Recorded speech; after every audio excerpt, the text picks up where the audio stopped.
Hello and welcome to The Curious Keeper. I am Noah. This channel is basically my field notebook, except it moves and occasionally throws hairs at my feelings. Quick vibe check. I'm not an expert, I'm learning out loud and cross-checking sources and all that jazz and prioritizing safety and welfare. If you're experienced, please do correct me in the comments.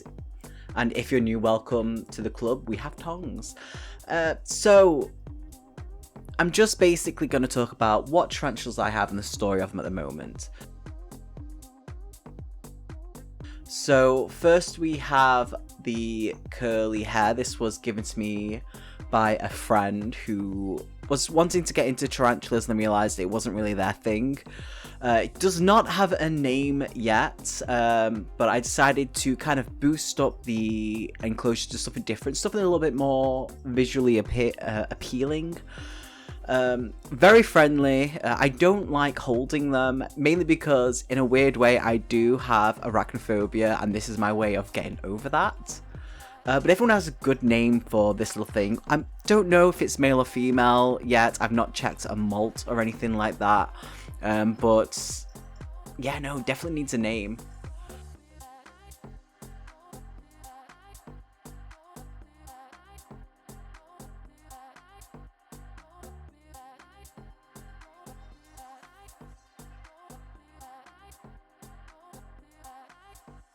The next one is another one that my friend had that they very kindly gave to me.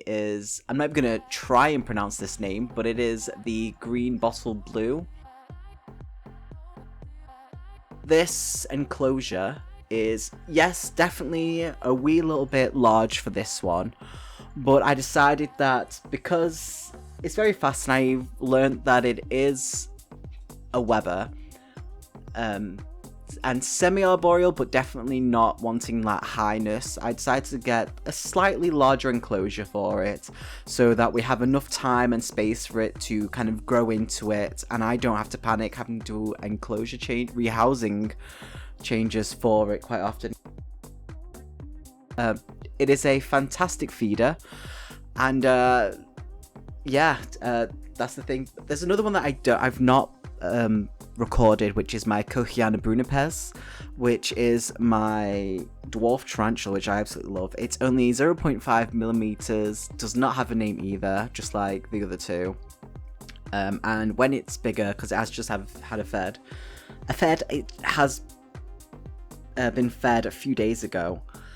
But yeah, that one definitely needs a name as well. But as soon as it's bigger, I've got an enclosure all ready for it.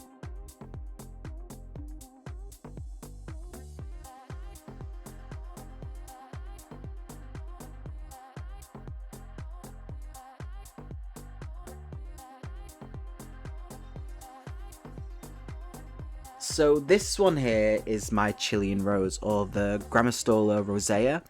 This was my first ever tarantula.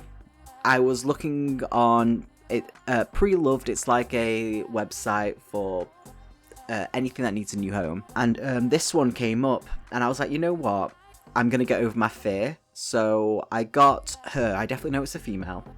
And the state of what she came in, I don't think I have any pictures of the state that she came in, but basically she turned up in a 5-foot reptile vivarium with a broken light bulb in there and American money, and half guitar with the strings attached, and she was basically curled up in this ball and her abdomen was tiny, and I knew that even if I was terrified of her, I was like, I'm going to give her a better home. And I've just kind of really got into them. I still have that fear, but I'm not as fearful. I'll happily take a spider outside now instead of trying to throw things at it. We'll be doing some feeding videos very, very soon. I'm just going to be letting them settle into their new enclosures. But yeah, I hope to add more to the collection.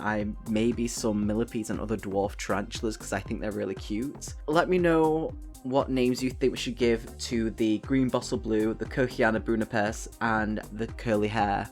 I named, obviously, the Chilean rose Xerxes, because at the time we didn't know if it was male or female, and it just seemed to fit. So, yeah, there we go.